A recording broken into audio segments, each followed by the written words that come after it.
What's up, guys? My name's Cody, and this is another UFC betting breakdown. This time for UFC Columbus, and it's a low-key card, but there are some bangers hidden on this card. And you know, it's another fight card. I'll take fights every Saturday. Last week we did break the streak. We were pretty invested into Volkov. I was really thinking he could get through those first couple rounds and start to take over. He did some good work, but got caught. Gives up the straight armbar, is what it is. And then, even though Pimlet won, we had Krylov, who was looking good, looked like he might even get a finish, but in the end, Craig slaps on that triangle, and it is what it is. Luckily, we cashed out on McKenna. After round 2, they gave us Reed plus 250. I don't know what they were thinking there. So, easy money there. And we did cash our Topuria inside the distance. Topuria, Ankalaev, Umar, Nurmagomedov by sub or decision.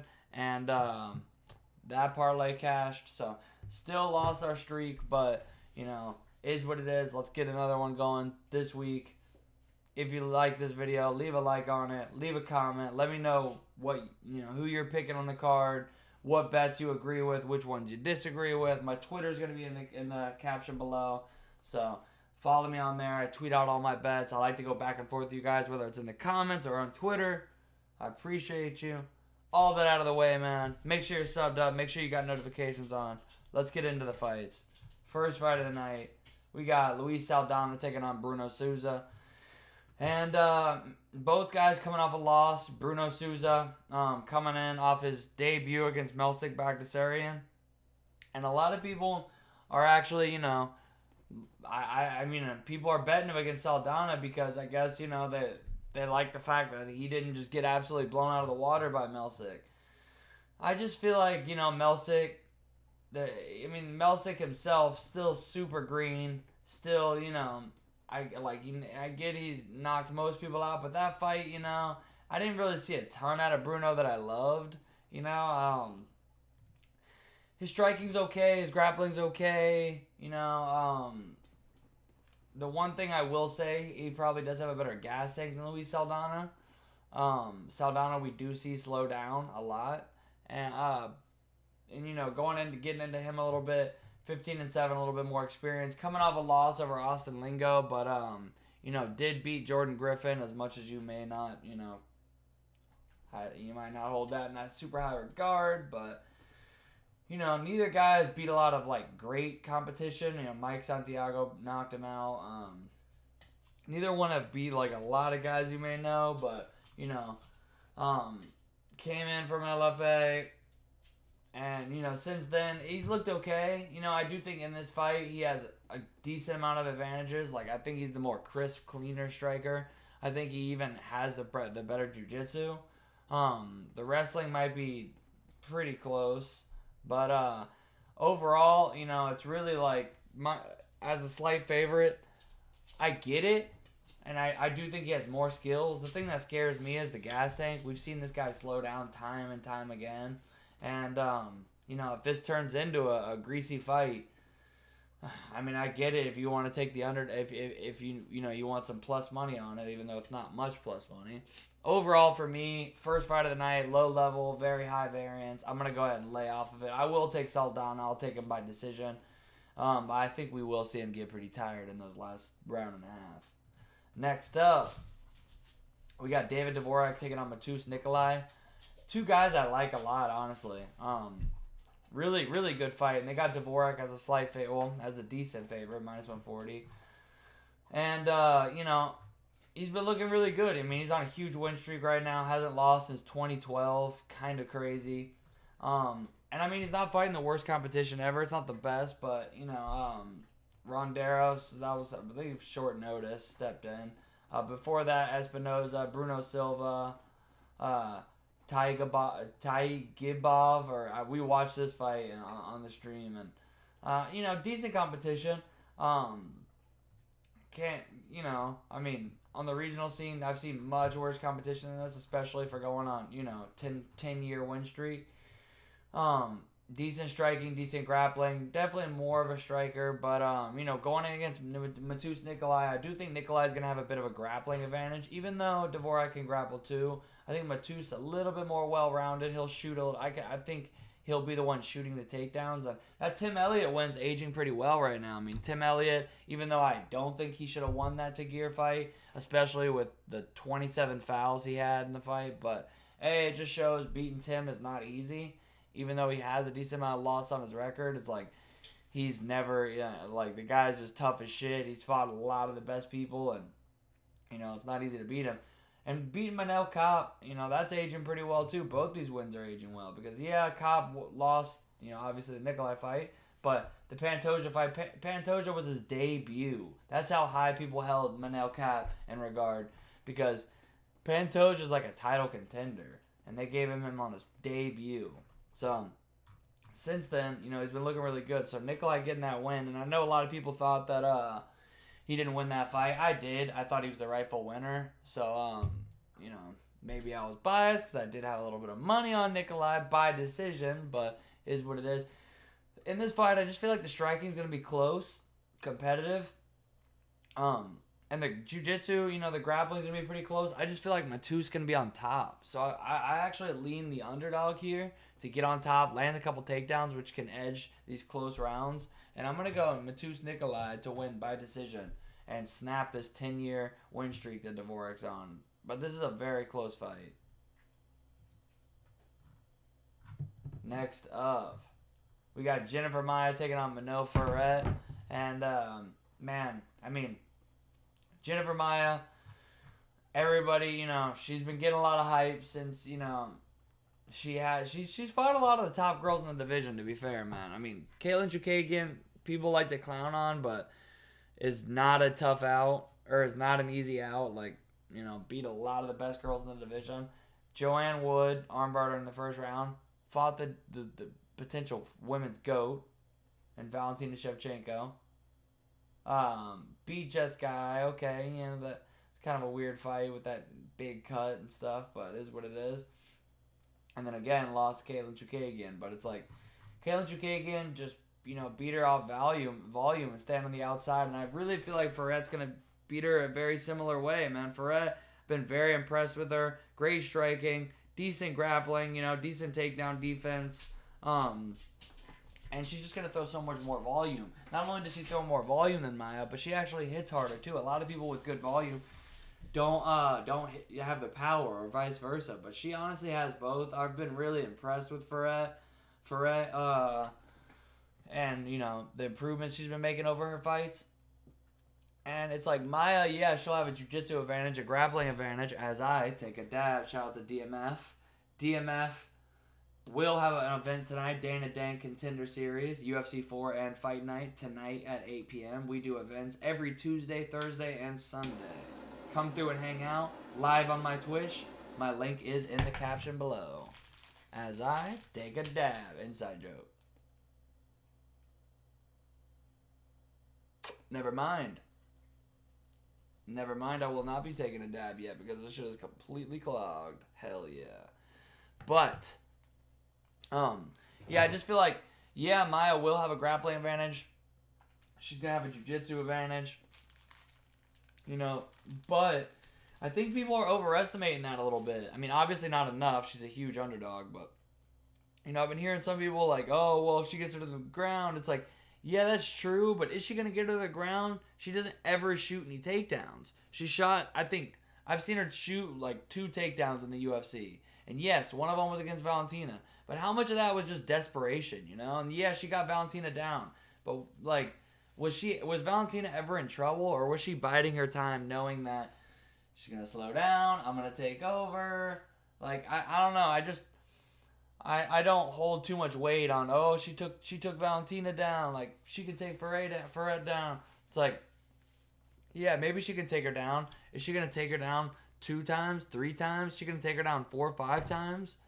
I mean, she might not have to. She'd at least need to land 2, 3, but is she even going to do that? I mean, when have we seen her do that? She never goes out here and actually shoots takedowns. So, I'm going to go Ferret to keep her on the outside, land some heavier shots. Jennifer Maia doesn't throw a ton of volume. I mean, she'll throw sometimes. She got that shoot box style, so she'll come forward and throw, but there we go.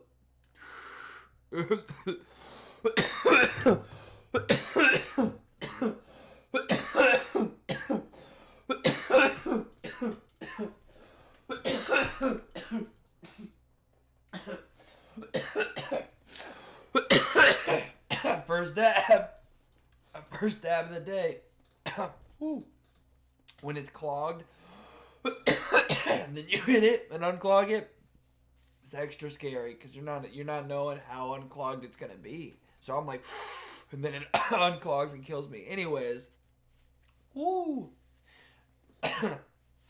If Maya gets the takedown, yeah, she's gonna have advantages there. I just don't see her shooting enough takedowns to make it a big difference, and that's why I'm gonna go with the much better striker. Fight's gonna start on the feet. Fro's gonna throw more volume. She hits harder, and she's on the upswing. While Maya, she's not old, but I think she might be a little overvalued. Next up, we got, oh my God, Kazarev. I've been trying to fucking practice this guy's I almost said gamer tag. I'm out of it. I've been trying to practice this guy's name like all week, and it's just not happening. Versus Tiluin. Denise Tiluin. Yeah. And I've even heard the fucking announcer say it several times. Don't fucking judge me. Anyways, we went back and watched some of this. If you were in my Discord, you might have watched Kazarev. That's how you say it. He's impressive, man. I like this guy. Great wrestling, on the feet, big power, hits like a fucking truck. And I mean, you saw him beat Paul Juarez. I mean, yeah, in 2018, where was Paul Juarez at? Is what it is. But this guy's got some big power on the feet, great wrestling, and if he gets on top of you, man, he throws savage ground and pound. And I definitely get why he's the big favorite in here. The problem with him for me is, you look at his record here, and what's the thing that jumps out at you?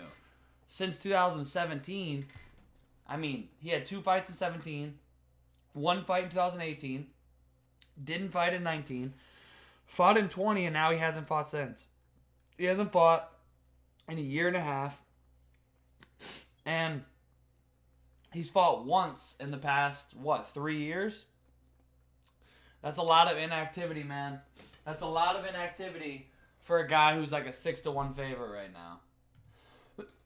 And it says minus 350, but if you go to bestfightodds.com, this man is sitting at, spoiler alert. Now, I do think he's going to win this fight. Denise, good striker. Big power on the feet. Could he catch Kazarev? Yes, he definitely could. But I do think there's a big grappling discrepancy. There's a big wrestling discrepancy. I think Kazarev will take him down. Probably ground and pound finish. But he's fought once in 3 years. So I was like, nah, 6-1 is crazy, but I'm probably lay off. He'll probably get the first round finish. I'm not going to give away money. But when I logged into Bet Online and I saw he was minus 1250 or something like that, I just couldn't. You can't just not bet that. So I did take a stab. Let me see exactly what it was. I had to take a little stab. I think it was like plus 650, and I couldn't deny that. Like plus 650 against a guy who has fought once in 3 years. I don't agree. I do think that, minus 350 is that is fair. He's the better. He's, probably honestly more dangerous on the feet, even though the striking might be close. They both have power, but Kazarev just a little bit more polished. But, he's fought once in 3 years. His timing could be off. He could be out. I don't think he's going to be out of shape. He's looked like he's in good shape. But, yeah, plus 650, that's just too much. I did take a little stab on Denise, plus 650. If the by KO is like over plus 1,000 or something, I might put a little stab on that. This is big boys, 2 big middleweights. Guys have fought in 3 years. He's going to be the smaller guy, too. Not just height, but Kazarev's not the biggest middleweight. He's just, his wrestling makes up for it. But, you know, Denise, a big, strong guy. Could he clip him for fucking plus 650? I'll take it. Next up, we got Batgarel Dana. I forgot. They already. I was trying to flip it, but they already flipped it for Typology because you say his last name first. Anyways, because he is Mongolian. We got Batgarel taking on Chris Gutierrez, and man, I mean Batgarel. We've been seeing this guy. You know, he's coming off 3 straight knockout wins. The first 2, Guido Canetti, 40-something-year-old. I mean, yeah, he did just get a win, but 42-year-old bantamweight. You know, is what it is. Kevin Natividad been cut since then. You know, is what it is.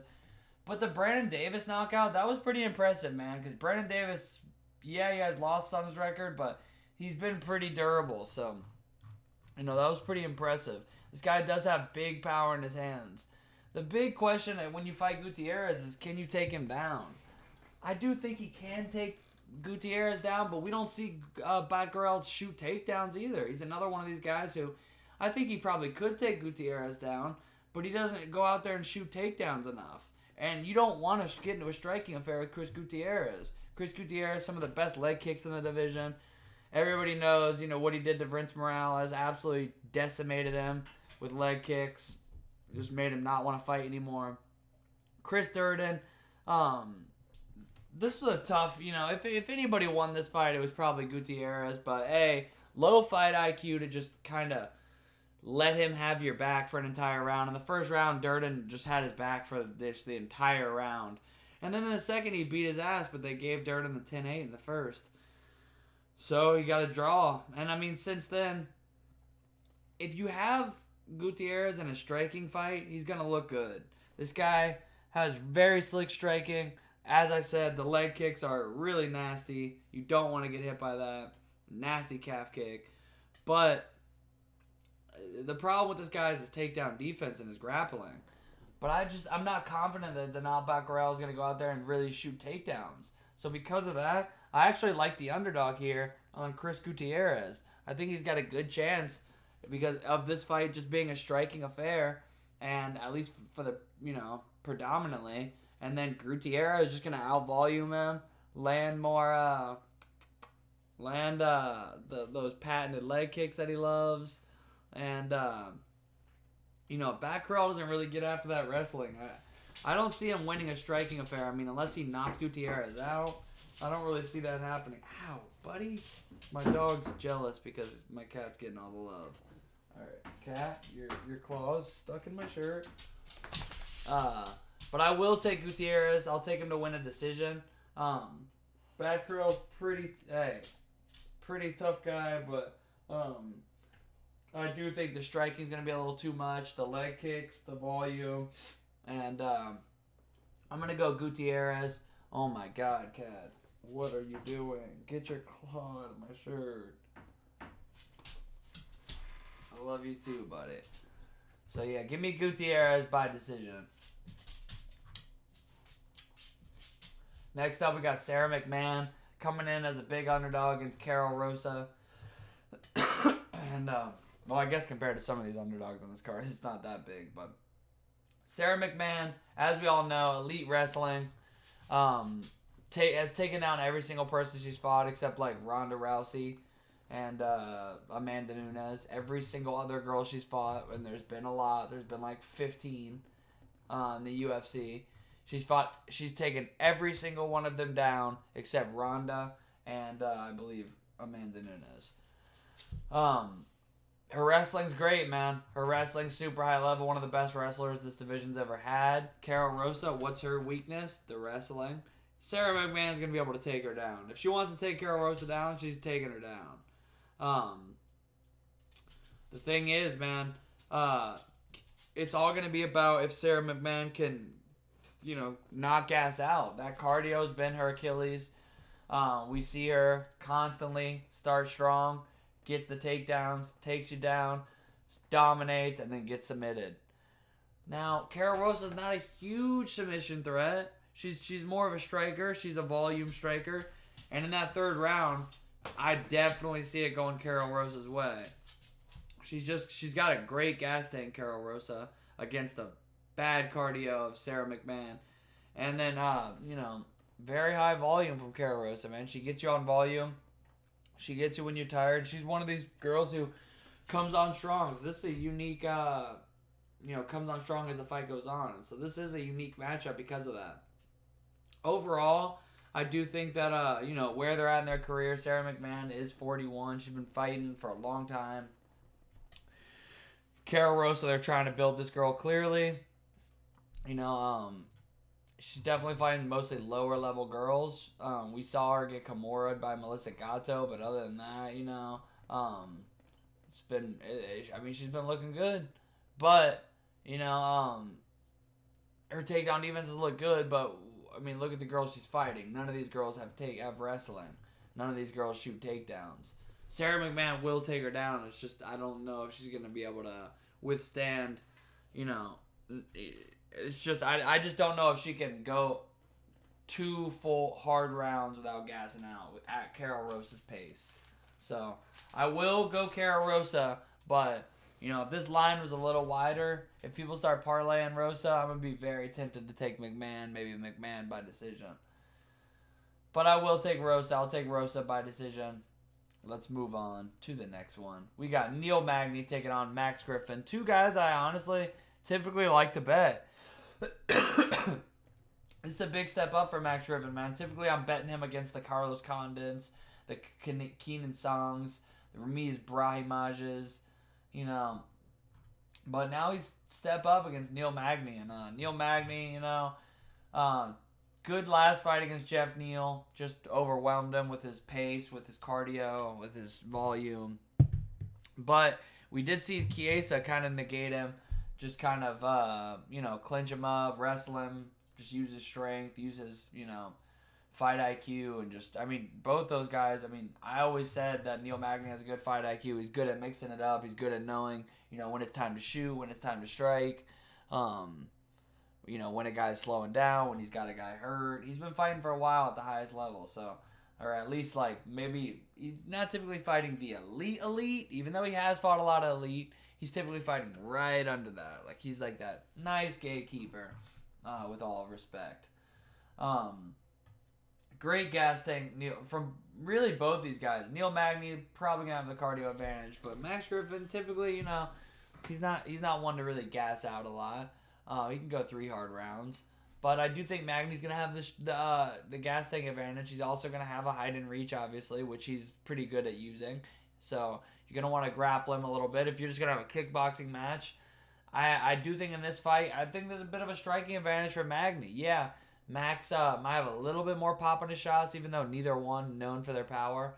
But I do feel like, Neil's just he's really good at using his range, keeping you right on the end of his punches, overwhelming you with volume, and using his strikes to work right into the clinch, to work right into a takedown as I take a dab.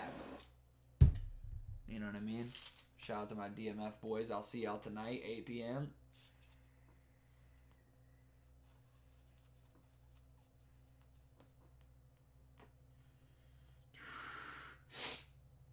Live on my Twitch.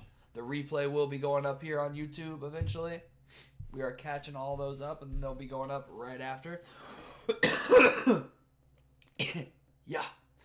But in this fight, I think it's going to, be a lot of striking. I think Magny's going to throw more. I think Max Griffin typically fights a lot of guys who he can just outwork, but I don't think you're going to outwork Magny. So I like Magny in this matchup, man. I think he's got advantages everywhere. Slight cardio advantage, slight striking, and slight grappling advantage. And I actually think he could do some good clinch cage work, too, against Max. So I'm going to go Neil Magny. I'm going to go Neil by decision. I already have some bets with him tied-ended. I will get into at the end of the video. Let's move on. Next up, we got Mark Diakiese taking on Vladislav Borshev, a.k.a. Slava Claus. And this guy's got a lot of hype right now, man. Kind of reminds me of the Melsik Bagdasaryan dude, just because coming in, decent amount of hype, good striking, Um, good power, knocks these dudes out. Um, only 7 pro fights, and he's coming in as a decent favorite against Mark Diakiese, who's kind of been a bit of a busted prospect, but he has a lot more experience, and he's not a I mean, yeah, that last fight against Rafael Alves, that was not good, but I actually think Alves is pretty tough, man. I mean, Alves is kind of a hit or miss type of fighter, but when he shows up, man, he's always dangerous. Mark's obviously been on a tough run, 2-5 in his last 7. So I mean that's not great, but you know, one thing I do think in this fight, not a lot of people would expect it in a Mark Diakiese breakdown, but I mean he's fighting for his job at this point. Honestly, this would be 3 in a row, and there would be 2 in his last or 2-6 in his last 8. That's not a good way to keep a job in the UFC, unfortunately. Um, and I know this guy's pinned as like a striker, but we have seen his wrestling get better. And I do think, one thing we've seen is from Slava Claus, we've seen him taken down in all these fights. We see his takedown defense, his grappling. It seems like it does have some holes, especially being a Russian. I do think Mark could take him down. When we see Mark working that double leg, he'll throw those flashy kicks. He'll try to knock you out, and then he'll be right on the wrestling a second later. We've seen him try to mix it up, and I think that's a good idea here because I think he really could take Borshev down. Um, Man, the problem is just counting on Diakiese to do that. Diakiese, it just hasn't been looking great lately, obviously, and he hasn't fought. I mean, some of these competition is pretty tough. I mean, they probably did need to put him in there with Fazayev, but he was on a 2-fight win streak, so I get it. He put up a decent fight in that fight. I just think relying on him to go in here and wrestle against Borshev, if they just strike, I really don't see him winning. Borshev could really even potentially knock him out. I'm going to go for Borshev. I'm going to go Borshev, actually. Yeah, I am going to go TKO. I think Diakiese could wrestle him, but it's hard to rely on him to go in there and do something that, yeah, he's shown he can do, but it's just not his forte, man. He's still like battles that, I mean, he's an English striker. But hopefully ATT's got him a good game plan, and he comes in and does some wrestling. I will go Borshev by TKO second round, though. Next up, we got Alexei Oleinik taking on Ilir Latifi. And this is such a weird matchup, man. We got Latifi, the sledgehammer, coming in off that win over Tanner Boser, which was a split decision. It was very, very weird fight. I mean, one weird stat I saw, Tanner Boser and Derek Lewis, 2 fights that went the full 15 minutes. This man landed like 15 strikes total out of the 2. 30 minutes of fighting in the octagon. He landed like 15 strikes. So there's absolutely no volume from this guy. I mean, I think he'll take Oleinik down. Oleinik doesn't even really defend takedowns. He wants you to take him down. He's the boa constrictor for a reason. He wants to submit you. He wants to start the grappling exchanges, and then he catches you. He's got that nasty Ezekiel and a bunch of other chokes, that scarf hold. But man, good luck constricting this dude's neck. He's got no neck. What neck? Latifi, man, this man's 5'10" at heavyweight, and I swear he's really like 5'8". He's straight meatball. I mean, dude's got absolutely no neck to choke. And I do think he'll be the one on top. So it's like a sloppy fight. The striking, I guess I'd give a slight edge to Oleinik unless Latifi's landing like a knockout blow. He just doesn't throw any volume. Oleinik's going to have a massive, well, not massive, but a decent reach advantage.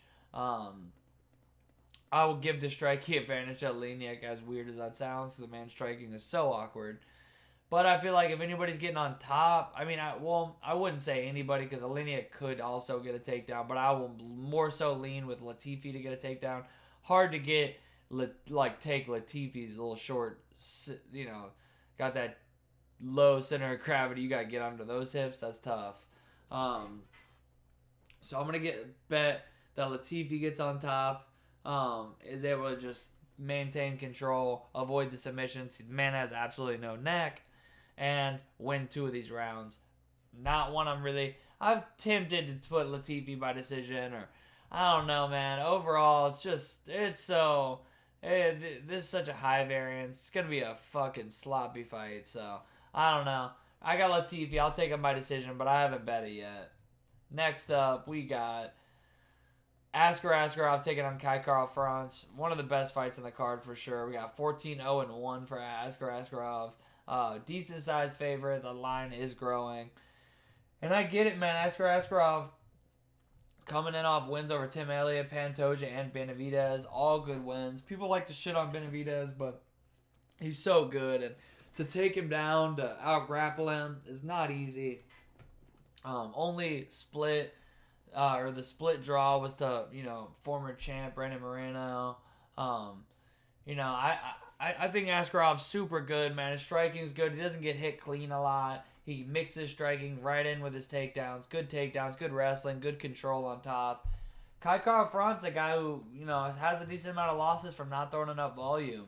Always been pegged as a power guy, but when the power wasn't really coming to fruition, he was losing fights on these decisions. But right now, the power's been showing. I mean, in the Cody Garbrandt fight, obviously catch him the big shot, knocks him out twice. But we know Cody, just striking defense, chin, has not been there. The Bontorin fight was crazy, man. Yes, he did knock him out. Yes, it was the end of the first round, but we saw him face some adversity, and we also saw him give up some takedowns. And in this fight, Askar Askarov, I do think needs to wrestle. If they just strike, I would lean Kai Kara. Not like Askar can't win a striking affair with him, but I would lean Kai Kara to land, probably if they're just going to strike, he can be able to land some big shots. But I do think Askar's just going to, he's got a high fight IQ, man. It just seems like he knows, when it's time to shoot a takedown. He knows how to mix it in really well with his strikes. And I just feel like, he's going to be able to mix in some takedowns that is going to edge these rounds. I don't think it's going to be super dominant. I did have Askar in a parlay weeks ago. So we'll get into that at the end of the video. But the point where the line's getting now, it's getting a little dicey. Because I do think they're going to fight on the feet a decent amount. And Kai Kara could land something. But I like Askar to improve to 15-0-1. Get this decision win. Maybe you take Askar by decision to get a little bit better odds. Kara is tough to finish, but let's go Askar by decision. And next fight, we got Matt Brown taking on Bryan Barberena. And two OGs, man, especially Matt Brown. 41 years old. He hasn't looked terrible lately, though, man. Obviously knocked out Diego Lima. That was a vicious shot. And, the Carlos Condit fight, that was pretty competitive, pretty close. In the Beza fight even, he had Beza rocked at one point. Almost, looked like he was going to finish him. And then Beza ends up, just so much faster. Just so much more explosive at this point of their career. The speed difference was huge. Ends up catching him, putting him away. But, that wasn't a terrible showing, honestly. He was a big underdog. And in this fight, man, it's crazy. I actually think he's going to have a wrestling advantage here, which you don't see too often with Matt Brown. He had in the Condit fight, but, that's Carlos Condit. Bryan Barberena, man, he has not looked great lately, man. He scraped out a couple wins over Anthony Ivy and Darian Weeks, but he didn't look great in those fights. And then, gets beat by Jason Witt as a big favorite. And obviously the Randy Brown-Luque fight I don't hold against him, but that seems like a different Barberena, man. After that Vincente fight, man, he just took a lot of damage in that fight. And, gets finished by Luque, and then my boy Randy Brown. Shout out to Randy Brown. Touch and Go 170. Go give him a follow on Twitch. But, Bryan Barberena's getting taken down in all these fights. Darian Weeks was taking him down. Jason Witt was taking him down. Anthony Ivy's taking him down. I'm not saying Matt Brown is Anthony Ivy or, Jason Witt, but I do think that he could take Bryan Barberena down if he wanted to. Bryan Barberena, his health has not been good. He's not been looking right. He had back surgery. He always leaned on that durability, and at this point of his career, the durability doesn't seem the same. And when that happens, you see people go on tough runs. So I think Matt Brown could knock him out. I think he could take him down. I think that gives him more passive victory. And I also there's so many question marks on Bryan Barberena, whereas, yeah, he's 9 years younger. Yeah, Matt Brown's over 40, and everybody's, oh, you're going to bet on a 40-year-old? Well, yeah, he might be 9 years older. He might be over 40. And he might not only be over 40, but fight age, he's 50. He's been fighting for, 20 years. But, for whatever reason, he's the fresher looking of the two in their last couple fights. And he's fighting better competition. Yeah, they're putting him against the veterans who are also around his age, at least closer to it, because he's a bigger name. It is what it is. It's the game. And they're giving Brian Barberena, they're trying to feed to the young wolves. But these aren't the scariest young wolves. These are small, beatable young wolves that Matt Brown would probably starch. At least a couple of those guys. So, I'm going to go Matt Brown. I'm going to go Matt Brown by KO. I'm going to say he knocks Brian Barberena out. Brian Barberena, I just don't see it anymore, man. I really don't. Am I super confident in this 41-year-old Matt Brown? 18 losses on his career. I get it. It's not one I want to be super confident on. But stylistically and where these two guys are out of their career, I'm going to go Matt Brown. I'm going to go Matt Brown by KO. First round KO. Next up, we got the co-main event. Joanne Wood taking on Alexa Grasso. And Alexa Grasso, a sizable favorite. And I get it. I mean, Joanne Wood actually got finished in her last fight by Talia Santos. But Santos about to fight for the title, most likely. Super dangerous. Big, strong, savage of a girl. And that girl's a tank. And I don't know if anybody besides Valentina can beat her right now in this division. The Lauren Murphy fight, I actually thought she won. The Jess Guy fight, okay, Jess Guy just not looking good lately.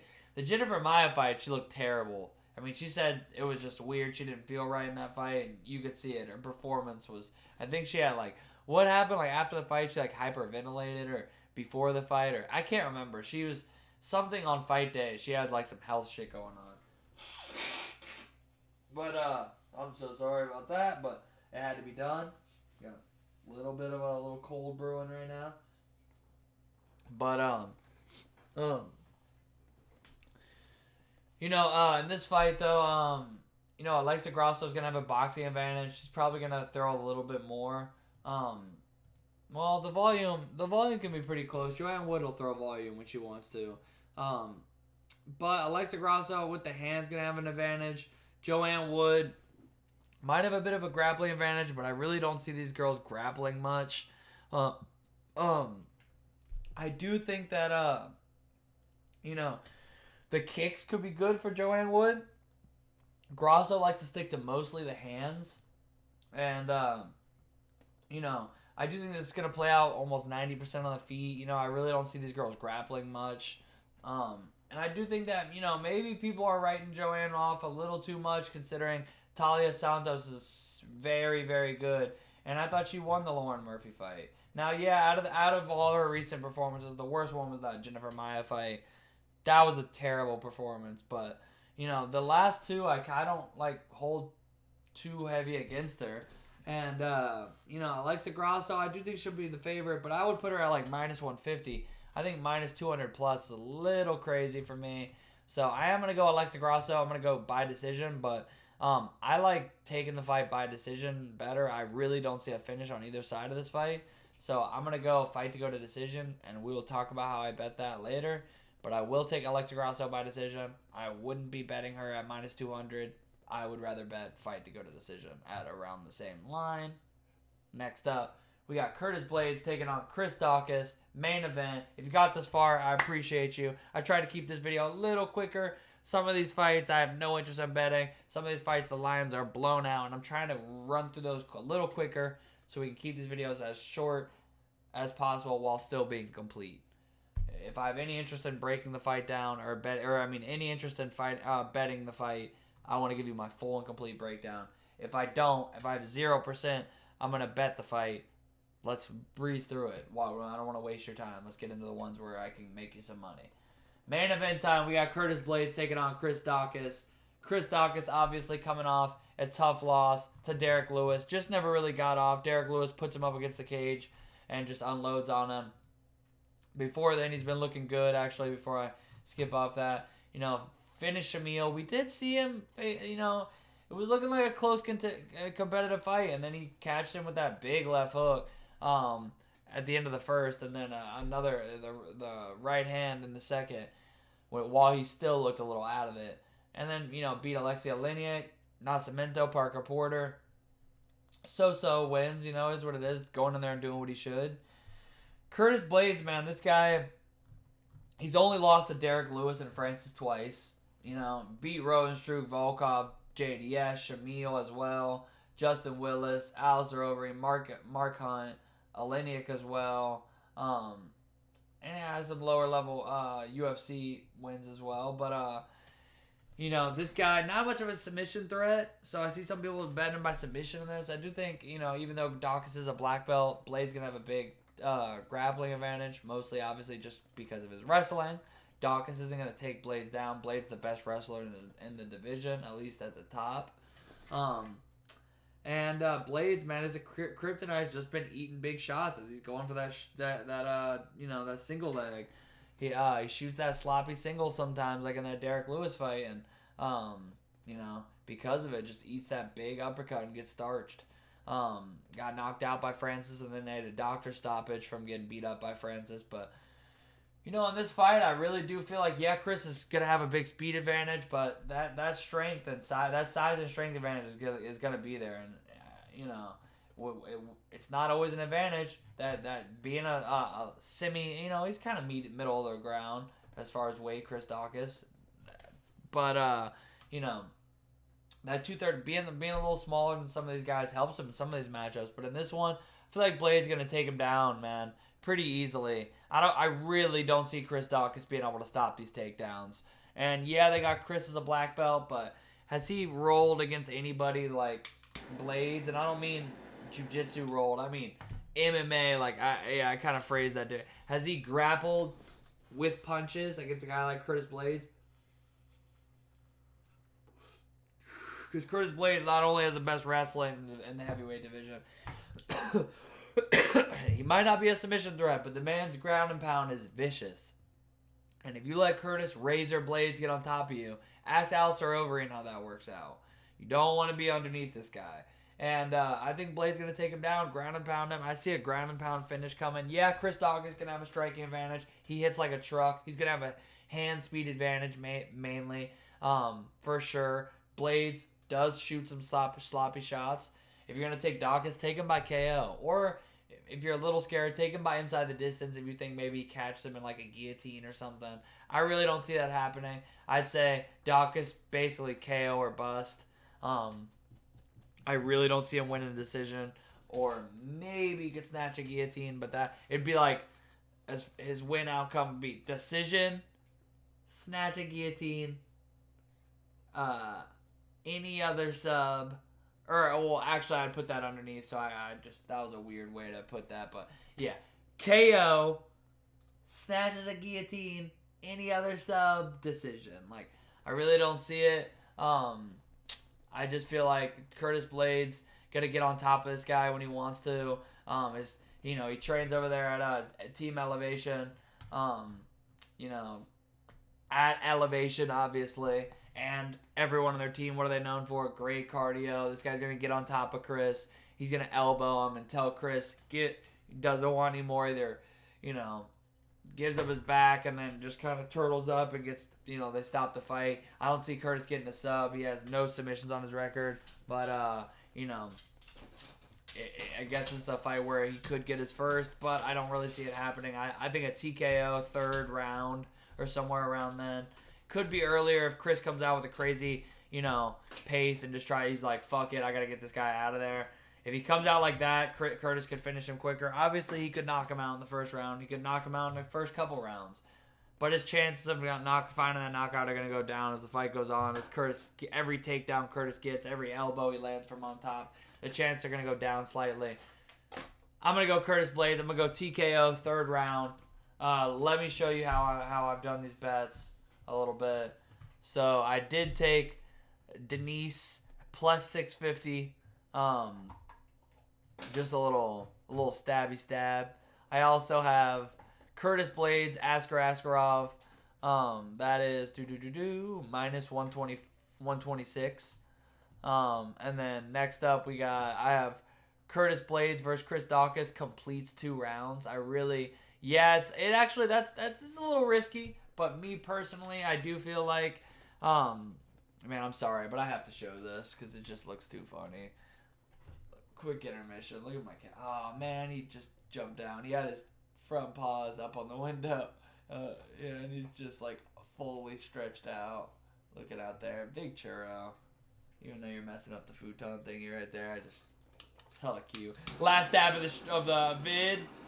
Yeah, we take several dabs down, and you know what happens? I don't do my nervous yawn.